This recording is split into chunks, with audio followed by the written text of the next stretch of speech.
Oke, selamat sore Bapak. Terima kasih telah meluangkan waktunya pada hari ini dan pada kesempatan ini eh, sa- kami ingin berbincang seputar perjalanan karir Bapak sebagai supervisor, mulai dari awal karir hingga eh, bagaimana pengalaman yang membentuk Bapak seperti sekarang. Nah, mungkin perkenalan dulu ya Pak ya. Saya Muhammad Rizky Dwi Kurniawan, mahasiswa Universitas Negeri Malang semester 3. Mungkin Bapak bisa perkenalan lebih dahulu. Terima kasih. Assalamualaikum warahmatullahi wabarakatuh. Selamat Waalaikumsalam. sore. Perkenalkan, nama saya Gugus Wartono. Saya seorang karyawan dari perusahaan cat berskala nasional yang sudah terkenal di Indonesia. Oke, terima kasih Bapak. Mungkin kita langsung saja ke wawancaranya ya Pak ya. Nah, di sini saya akan melontarkan pertanyaan tentang perjalanan karir Bapak ini. Mungkin bisa Bapak ceritakan bagaimana perjalanan hingga akhirnya menempati posisi sebagai supervisor saat ini. Oke, terima kasih. Saya bergabung di salah satu perusahaan cat berskala nasional yang terkenal di Indonesia pada tahun 2009. Pada saat itu saya bergabung sebagai seorang salesman karena waktu itu di struktur manajemen perusahaan hanya ada bagian BM atau kepala cabang, bagian admin, salesman, dan bagian gudang. Seiring berjalannya waktu, perusahaan semakin berkembang. Dibentuklah bagian supervisor dan saya dipromosikan naik jabatan sebagai supervisor. Oke, baik Bapak, terima kasih. Kita langsung saja ke pertanyaan berikutnya. Apakah profesi ini sudah menjadi cita-cita sejak awal atau justru merupakan hasil dari proses dan pengalaman kerja sebelumnya? Profesi ini merupakan hasil dari proses dan pengalaman kerja sebelumnya. Karena sebelum bergabung dengan perusahaan jet skala nasional ini, saya sudah ada pengalaman kerja sebagai supervisor di distributor consumer goods. Oke, baik. Eh, dari kita langsung saja ya Pak ya, untuk latar belakang pendidikan. Bagaimana latar belakang pendidikan Bapak ini mendukung pekerjaan sebagai supervisor ini? Untuk latar belakang pendidikan saya, kebetulan saya menempuh diploma satu di perbankan. Oke, Bidang studi ini memberikan saya pengetahuan tentang manajemen bisnis, keuangan, dan sumber daya manusia. oke, baik. Apakah ada mata kuliah atau pengalaman belajar tertentu yang terasa saat bermanfaat dalam pekerjaan ini? Berikut beberapa pengalaman belajar yang dapat bermanfaat dalam pekerjaan supervisor. Satu, mengelola manajemen waktu dan prioritas. Dua, komunikasi yang efektif. Tiga, kepemimpinan. Empat, manajemen konflik.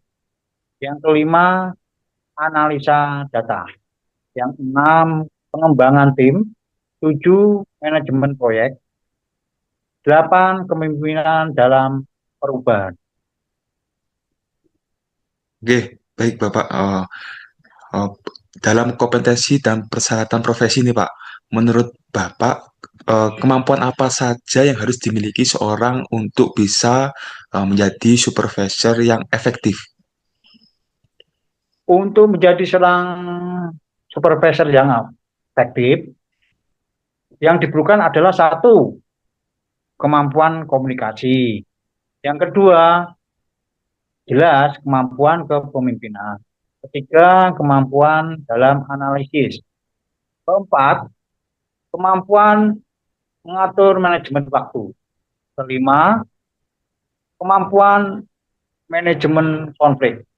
Kemampuan yang keenam, kemampuan pengembangan tim. Yang ketujuh adalah kemampuan dalam adaptabilitas. Yang kedelapan, kemampuan mengambil keputusan. Yang kesembilan, kemampuan motivasi. Yang kesepuluh adalah untuk seorang profesor harus punya kemampuan dalam evaluasi kerja tim. Oke, baik. Eh, dan apakah keterampilan seperti komunikasi, kepemimpinan, dan manajemen tim menjadi hal utama dalam profesi ini, Bapak? Ya, betul.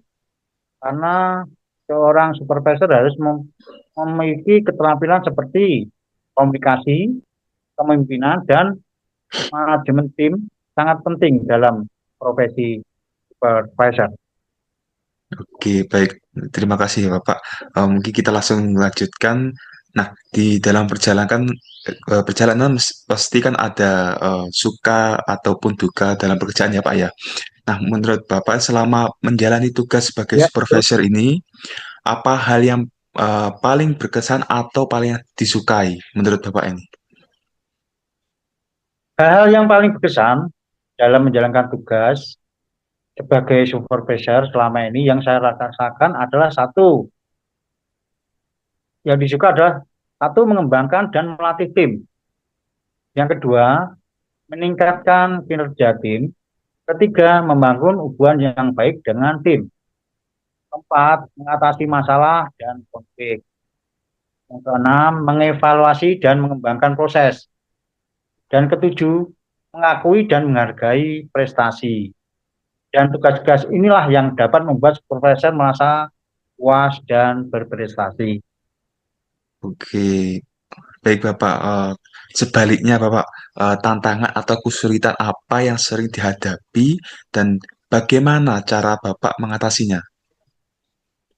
Eh, Pasti dalam mengelola tim itu pasti ada kendala-kendala yang kita hadapi, ya. Seperti contoh, mengelola konflik, mengatasi konflik antara anggota tim atau antara tim dengan departemen lain. Nah, untuk cara mengelola konflik ini, yaitu caranya satu, mengidentifikasi sumber konflik dan kemudian berkomunikasi dengan pihak yang terkait dan yang jelas mencari solusi yang adil dan efektif. Oke, baik. Oke Bapak, mungkin kita langsung lanjutkan saja. Dalam role model dan inspirasi Bapak ini, apakah ada sosok atau figur yang menjadi inspirasi Bapak dalam memimpin dan mengolah tim? Betul, ada, yaitu seorang brand manager atau kepala cabang. Oke, baik. Jadi itu menjadi sosok figur ya Pak ya, atau inspirasi begitu ya. Betul. Oke, eh, selanjutnya nilai apa yang Bapak pelajari dari sosok tersebut dan diterapkan dalam pekerjaan sehari-hari Bapak? Nilai dari sosok tersebut dan ditekankan dalam pekerjaan sehari-hari saya, yaitu satu, orangnya itu disiplin.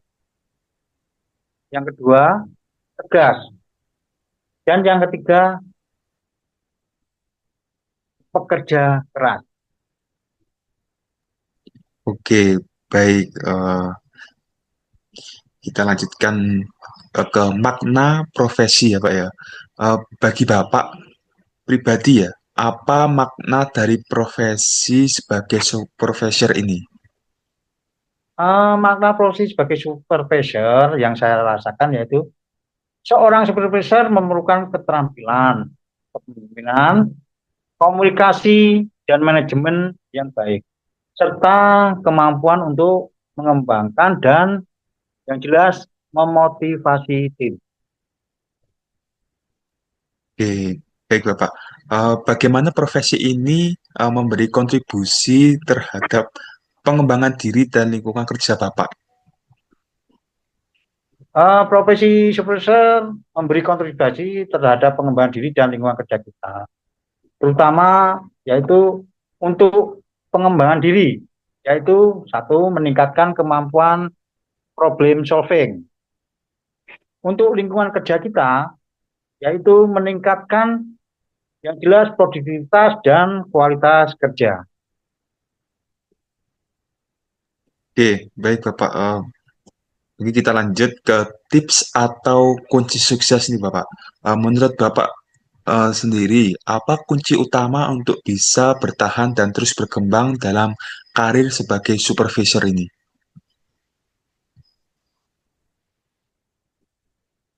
Eh, Kunci sukses utama untuk bisa bertahan dan terus berkembang dalam karir yang saya lakukan selama ini, yaitu satu, terus belajar dan mengembangkan diri. Dua, mengembangkan kemampuan memimpin. Tiga, meningkatkan kemampuan komunikasi.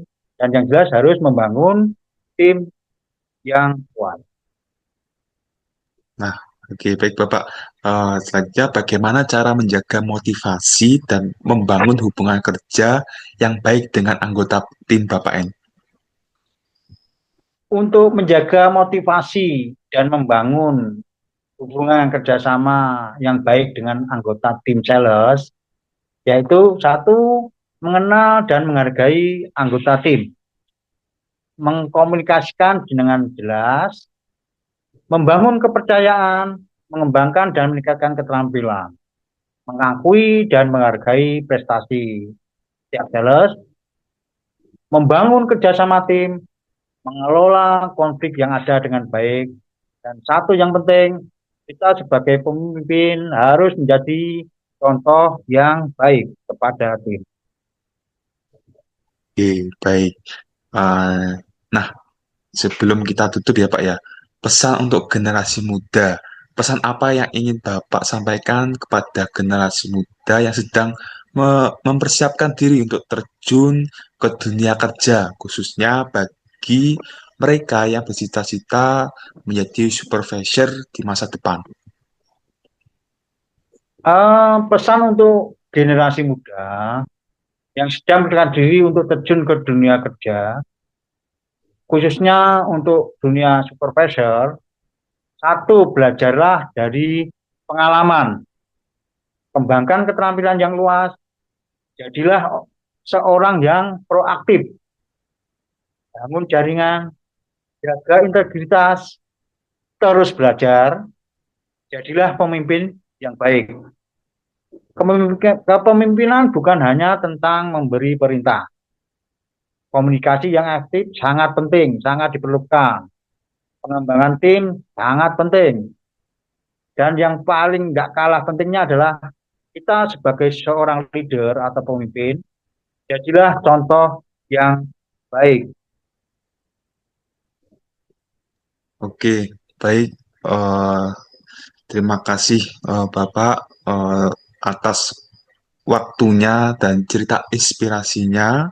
Eh, Semoga pengalaman dan pandangan yang telah dibagikan pada hari ini bisa menjadi inspirasi atau motivasi bagi generasi muda dalam meniti karirnya. Begitu ya Bapak ya. Saya terima kasih sekali kepada Bapak telah meluangkan waktu eh, untuk membagi cerita ini dan juga saya sangat berterima kasih juga. Mungkin kita tutup ya Pak ya untuk wawancara ini. Gitu ya Pak ya. Oke, terima kasih. Selamat berkegiatan kembali ya Bapak.